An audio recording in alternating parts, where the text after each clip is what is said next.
ನಮ್ಮ ಮುಖ್ಯಮಂತ್ರಿ ಬೊಮ್ಮಾಯಿರಾಗ್ಬೋದು ಇಡೀ ರಾಜ್ಯದ ಕ್ಯಾಬಿನೆಟ್ ಒಪ್ಪಿಗೆಂದೇ ಮಾಡಿದರು. ಆದರೆ ಇವತ್ತಿರೋಂಥ ರಾಜ್ಯದ ಮುಖ್ಯಮಂತ್ರಿ ನಮ್ಮ ಹಿರಿಯ ನಾಯಕರು ಹೇಳ್ದಂಗೆ ಖಜಾನೆ ಖಾಲಿ ಆದ್ಮ್ಯಾಗ ಮಾಡೋಕ್ಕೆಲ್ಲ ಕೈ ಕೆಲಸ ಇಲ್ದಾಗ ಕಮ್ಯುನಿಟಿ ಫೀಲಿಂಗ್ ತರೋಂಥ ಕೆಲಸ ಈ ರಾಜ್ಯದ ಮುಖ್ಯಮಂತ್ರಿ ಮಾಡ್ತಾಯಿದ್ರು. ಯಾಕೆ ಮಾಡ್ತಾರೆ ನಿಮಗೆ ಗೊತ್ತದೆ. ಪಾರ್ಲಿಮೆಂಟ್ ಚುನಾವಣೆ ಹತ್ರದಾಗ ಬರೋದ್ರಿಂದ ಧರ್ಮದ ನನಗೆ ಬೆಂಕಿ ಹಚ್ಚಂಥ ಕೆಲಸ ಇವತ್ತು ಮುಖ್ಯಮಂತ್ರಿಯು ಮಂತ್ರಿಗಳು ಮಾಡ್ತಾಯಿದ್ದಾರೆ. ನಾವು ಮಾಡಿದ್ದೀವಿ ವಾಸ್ತುತಿಥಿ ಇದ್ದಿದ್ದಕ್ಕಲ್ಲೇ ಮಾಡೈತ್ರಿ. ಅದು ವಾಸ್ತುತಿಥಿ ಇಲ್ಲಂದ್ರೆ ನಾವು ಮಾಡ್ತಿದ್ದಿಲ್ಲ. ಇದ್ದದ್ದು ನಾವು ಮಾಡಿದ್ವಿ. ಇವತ್ತು ಸರ್ಕಾರ ಅದನ್ನ ಹಿಂದಕ್ಕೆ ತಕ್ಕಂತಂದ್ರೆ ಏನು ಕಾರಣ? ಧರ್ಮದ ನಡುಗೆ ಬೆಂಕಿ ಹಚ್ಚಂಥ ಕೆಲಸ ಸರ್ಕಾರ ಮಾಡುತ್ತೆ. ಯಾಕಂದರೆ ಪಾರ್ಲಿಮೆಂಟ್ ಚುನಾವಣೆ ಹತ್ರದಾಗಿರೋದ್ರಿಂದ ಇವೆಲ್ಲ ಮಾಡೋಂಥದ್ದು ಅಧಿಕಾರ ಇದ್ದಾಗ ಮಾಡಬೇಕಾಗೈತೆ. ಅವ್ರಿಗೆ ಏನೈತೆ ಮಾಡೋ ಕೆಲಸ. ಇವತ್ತು ಬರಗಾಲ ಬಂದು ಇಡೀ ರಾಜ್ಯನ ಕಣ್ಣೀರಲ್ಲಿ ಊಟ ಮಾಡ್ತಾಯಿದ್ರೆ, ನೀರಿಲ್ಲ, ಸರಿಯಾದ ರೀತಿ ಕರೆಂಟ್ ಇಲ್ಲ, ಸರಿಯಾದ ರೀತಿ ಸವಲತ್ತಿಲ್ಲ, ಸರಿಯಾದ ರೀತಿ ಪರಿಹಾರ ಕೊಡೋಂಥ ಯೋಗ್ಯತೆ ಇಲ್ಲ ಸರ್ಕಾರಕ್ಕೆ ಯೋಗ್ಯತೆ ಇದ್ದರೆ ನಮ್ಮ ಸರ್ಕಾರದಾಗ ರಾಜ್ಯ ಸರ್ಕಾರದ 12,000, ಕೇಂದ್ರ ಸರ್ಕಾರ 13,000, 25,000 ಒಂದು ಹೆಕ್ಟೇರ್ ಕೊಡೋಂಥ ಕೆಲಸ ನಮ್ಮ ಸರ್ಕಾರ ಮಾಡ್ತಿ. ಬೊಮ್ಮಾಯಿಯವರು ಮಾಡಿದ್ರು, ಇವತ್ತು ಯಡಿಯೂರಪ್ಪರು ಮಾಡಿದ್ರು. ಇವತ್ತು ಈ ಸರ್ಕಾರ 2,000 ಕೊಡೋಕೆ ಹಚ್ಚೈತಿ. ಬರಗಾಲ ಪರಿಹಾರ 2,000 ಬಿತ್ತ ಬೀಜಕ್ಕನ ಆಗ್ಬೋದ?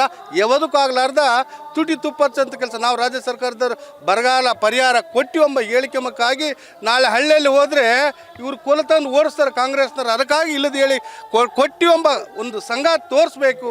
ರಾಜ್ಯ ಸರ್ಕಾರದ ಬರಗಾಲ ಪರಿಹಾರಕ್ಕೆ ಅನುದಾನ ಕೊಟ್ಟರು ಅಂತ ಹೇಳೋಕ್ಕಾಗಿ ಇವತ್ತು 2,000 ಕೊಡೋಂಥ ಕೆಲಸ ಮಾಡುತ್ತೆ. ಅವ್ರಿಗೆ ಅಗತ್ಯ ಐತಿ. ಯಾಕಂದ್ರೆ ಪಾಲಿಟಿಕ್ಸ್ ಮಾಡಬೇಕಾಗತ್ತೆ. ಇಡೀ ರಾಜ್ಯದಲ್ಲಿ, ಇಡೀ ದೇಶದಲ್ಲಿ ಕಾಂಗ್ರೆಸ್ಸು ಇವತ್ತು BJP ಇವತ್ತು ಆಲ್ ಸರ್ವೆ ನೋಡಿದ ಮ್ಯಾಗ ಈ ರಾಜ್ಯದ ಮಂತ್ರಿಗಳಿಗೆ ಬುಗುಲದ್ದೈತಿ. ಕೇಂದ್ರದಾಗ ಅವ್ರ ಸರ್ಕಾರ ಬರ್ತೈತಿ. ಇಡೀ ದೇಶದಲ್ಲಿ ಇವತ್ತು ಭಾಳಷ್ಟು ಸರ್ವೆ ನೋಡಿದ ಆಲ್ ಸರ್ವೆ ನೋಡಿದಾಗ ಇಲ್ಲಿರೋಂಥ ಮುಖ್ಯಮಂತ್ರಿಗೆ, ಮಂತ್ರಿಗಳಿಗೆ, ಆಲ್ ಶಾಸಕರಿಗೆ ಇವತ್ತು ಇಡೀ ಕೇಂದ್ರದಲ್ಲಿ BJP ಸರ್ಕಾರ ಆಗ್ತೈತಿ. ಏನಾರು ಗೊಂದಲ ಎಬ್ಬಿಸಿ ಈ ರಾಜ್ಯದಾಗ ಮೊನ್ನೆ ನಮ್ಮದು 23 ಚುನಾವಣೆಯಲ್ಲಿ ಸುಳ್ಳು 40% ಅಂತ ಹೇಳಿದ್ರು. ಹಲವಾರು ಧರ್ಮ ನಡಕ್ಕೆ ಬೆಂಕಿ ಹಚ್ಚಿದ್ರು. ಗ್ಯಾರಂಟಿ ವಾರಂಟ್ ಅಂತೇಳಿ ಸುಳ್ಳು ಹೇಳಿ ಅಧಿಕಾರಕ್ಕೆ ಬಂದರು. ಇವತ್ತು ಮತ್ತೆ ಪಾರ್ಲಿಮೆಂಟ್ ಹೆಚ್ಚಿಗೆ ಗೆಲ್ಲಬೇಕಾದ್ರೆ ಅವ್ರು ಸುಳ್ಳು ಹೇಳೋದೇ ಒಂದು ಧರ್ಮ, ಸುಳ್ಳು ಹೇಳೋದೇ ಒಂದು ಕೆಲಸ, ಸುಳ್ಳಿಂದೇ ಒಂದು ಸರ್ದಾರ್ ಕೆಲಸ ನಾನು ಭಾವಿಸ್ತೀನಿ. ಅವ್ರದ್ದೇನೋ ಸರ್ಕಾರದಲ್ಲಿ ಏನೇನೋ ಒಂದು ನೈತಿಕ ಹಕ್ಕಿದ್ರೆ ಫಸ್ಟ್ ಬರಗಾಲದ್ದು ಪರಿಹಾರ ಕೊಟ್ಟು ಸರ್ವ ಧರ್ಮದವರಿಗೆ ನ್ಯಾಯ ಕೊಡಿಸೋಂಥ ಕೆಲಸ ಏನೋ ಸರ್ಕಾರ ಮಾಡಿದ್ರೆ ಒಪ್ಪಿಗೆ. ಇವತ್ತು ಧರ್ಮ ನಡಕ್ಕೆ ಬೆಂಕಿ ಹಚ್ಚೋಂಥ ಕೆಲಸ ಈ ರಾಜ್ಯದ ಮುಖ್ಯಮಂತ್ರಿ ಮಾಡ್ತಾ ಇದ್ದಾನೆ. ಅವ್ರು ಮಾಡಬಾರ್ದಂತ ನಾನು ಹೇಳ್ತೀನಿ. ಪಾಲಿಟಿಕ್ಸ್ ಮಾಡೋಣ, ಸೋಲು ಗೆಲ್ಲ ಒನ್ವಾರ ಇದ್ದಿದ್ದೆ. ಆದರೆ ಎಲೆಕ್ಷನ್ ಬಂದಾಗಿಂತ ಕಮ್ಯುನಿಟಿ ಒಳಗೆ ಬೆಂಕಿ ಹಚ್ಚಂತ ಕೆಲಸ ಮಾಡಬಾರ್ದು ಅಂತ ಹೇಳ್ತಾ ಇದ್ದೀನಿ.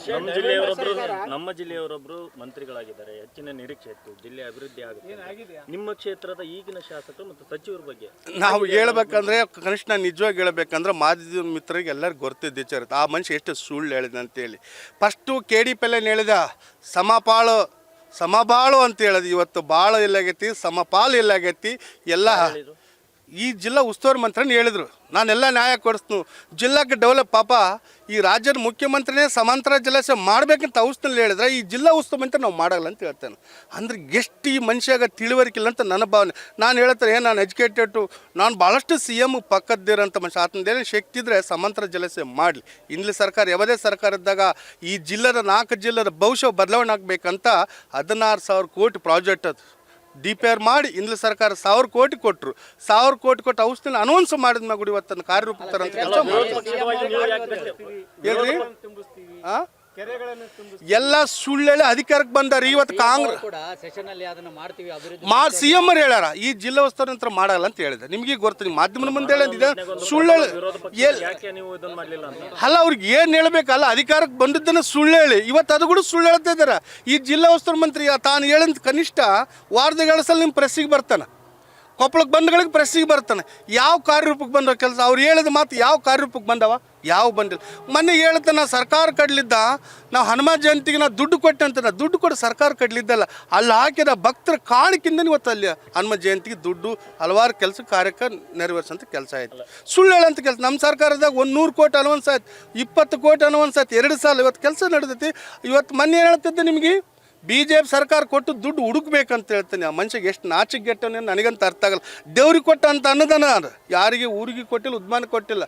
ಇವತ್ತು ಭಾಳಷ್ಟು ಟೆಂಡರ್ ಕರೆಯೋಕೆ ರೆಡಿ ಆಗೈತೆ. ಆಲ್ರೆಡಿ DPR ಆಗೈತಿ, 4 ಇವೆಲ್ಲ ಟೆಂಡರ್ ಕರೆಯೋಕೆ ರೆಡಿ ಆಗೈತೆ. ಆ ಮನುಷ್ಯಕ್ಕೆ ಗೊತ್ತಿಲ್ಲ ಮಾಡಿದ ಕೆಲಸ. ಇಂಗ್ಲಿಷ್ ಸರ್ಕಾರದಲ್ಲಿ ಯಾವ ಕೆಲಸ ಕೈಗೊಂಡಿದ್ರು, ಯಾವ ಕೆಲಸ ಕಾಮಗಾರಿ ಟೆಂಡರ್ ಮುಖಾಂತರ ಇದ್ದಂಥ ಮನುಷ್ಯಗೆ ಗೊತ್ತಿಲ್ಲ. ತನ್ನ ಇಚ್ಛೆ ಅಂತ ಹೇಳ್ತಾ ಇದ್ದಾನೆ. ಅದನ್ನ ಪಟ್ಟಿ ತೆಗಿಸಬೇಕು. ಇಂಗ್ಲಿಷ್ ಸರ್ಕಾರದಾಗ ಹಲವಾರು ಇವತ್ತು ಈ ಜಿಲ್ಲೆಗೆ ತಂದಂಥ ಅನುದಾನ, ನಾವಿರಲಿ ನಮ್ಮ ಸಂಸದರು ಹಲವಾರು ಶಾಸಕರು ಈ ಜಿಲ್ಲೆಗೆ ಸರ್ಕಾರದಿಂದ ತಂದಂಥ ಕೊಡುಗೆ ಏನಂತೇಳಿ ಒಂದು ಪಟ್ಟಿ ನೋಡ್ಕೊಂಡ್ರೆ ಗೊತ್ತಾಗ್ತೈತೆ. ಆ ಮನುಷ್ಯ ಏನಾಗುತ್ತಂದರೆ ಮೋದಿ ಬಗ್ಗೆ ಬೈತಾನ, ಇಲ್ಲ ನಮ್ಮ ಯಡಿಯೂರಪ್ಪನವ್ರ ಬಗ್ಗೆ ಬೈತಾನ, ಇಲ್ಲ ನಮ್ಮ ಇವರು ಹಲವಾರು ಬೊಮ್ಮಾಯಿ ಇರಬೇಕು. ಬರೀ ಮಾತಾಡಿ ದೊಡ್ಡ ಮನುಷ್ಯ ಆಗಬೇಕು, ಮಾತಾಡಿದ್ರೆ ದೊಡ್ಡವರಾಗಲ್ಲ. ಬರೀ ಮಾತಾಡಿದ್ರೆ ದೊಡ್ಡವರಾಗಲ್ಲ. ನಾವು ಜನರ ಹಿಂದೆ ಕೆಲಸ ಏನು ಮಾಡ್ತವಲ್ಲ, ಜನರ ನಿರೀಕ್ಷೆ ಅಂತ ನಾವೇನು ಕೆಲಸ ಮಾಡಿದ್ರೆ ನಾವು ಅವತ್ತು ದೊಡ್ಡವರಾಗ್ತೀವಿ. ಬರೀ ಮಾಧ್ಯಮದಲ್ಲಿ ಮೀಡಿಯಾದಲ್ಲಿ ಬಂದು ನಾವು ಮಾತಾಡಿ ಈ ರಾಜ್ಯದಾಗ ನಮ್ಮನ್ನು ನೋಡ್ಬಿಟ್ರೆ ಏನು ನಾವು ದೊಡ್ಡವರಂತ ಎಂದಾಗಲ್ಲ.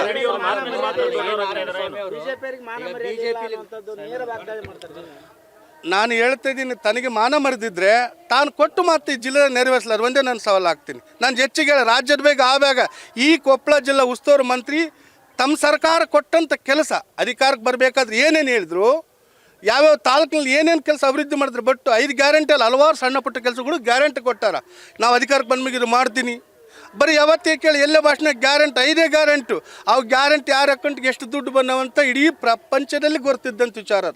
ಇವತ್ತಿನ ಲಕ್ಷಾಂತರ ಜನಕ್ಕೆ ನಾವೇನು ಆಗ್ತೀವಿ ಗೃಹಲಕ್ಷ್ಮಿ ಅಂತ ಹೇಳಿದ್ರಲ್ಲ, ಇವತ್ತಿನ ದಿನದಲ್ಲಿ ಎಷ್ಟು ಜನಕ್ಕೆ ಮುಟ್ಟ್ಯವಂತ ಇಡೀ ವಾಟ್ಸಪ್ ಫೇಸ್ಬುಕ್ಕದಲ್ಲಿ ನೋಡ್ರಿ, ಅಧಿಕಾರ ಮುಖಾಂತರ ಕೇಳ್ರಿ. ಇವತ್ತು ಅಲ್ಲ ಸರ್, ಈಗ ಎ ನಾರಾಯಣ ಸ್ವಾಮಿ ಅವರು ನಾನು ರಾಜಕೀಯ ನಿವೃತ್ತಿ ಪಡಿತೀನಿ, ನನಗೆ ಭ್ರಷ್ಟಾಚಾರ